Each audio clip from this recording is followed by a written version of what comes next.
రాష్ట్రంలోని ప్రతి నియోజకవర్గానికి 3,500కు తగ్గకుండా ఇందిరమ్మ ఇళ్లను మంజూరు చేస్తామని ఉప ముఖ్యమంత్రి బట్టి విక్రమార్క అన్నారు.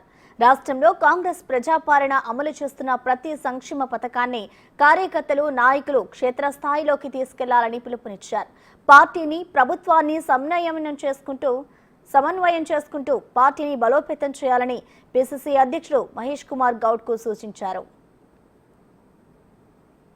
రేపు రాబోయే రోజుల్లో ప్రతి శాసనసభ నియోజకవర్గంలో 3,500 ఇళ్లకు తగ్గకుండా దాదాపు 4.5 లక్షల నుంచి 5 లక్షల వరకు ఇందిరమ్మ ఇళ్లు ఒక్కొక్క ఇంటికి 5 లక్షల లెక్క ఇవ్వబోతా ఉంది.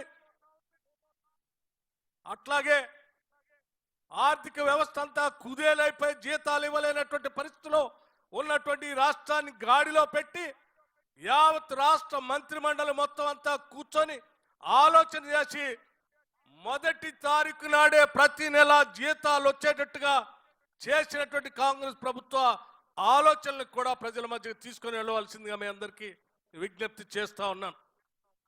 అంతేకాదు, ఈ రాష్ట్ర చరిత్రలోనే కాదు, దేశ చరిత్రలో కూడా కేవలం 15 రోజుల్లో 18,000 కోట్ల రూపాయల్ని రైతు రుణమాఫీ పేరు మీద ఒకటేసారి 18,000 కోట్ల రూపాయలని కేవలం 15 రోజుల్లో ఇచ్చిన రాష్ట్రం ఈ దేశ చరిత్రలో ఎక్కడా లేదు.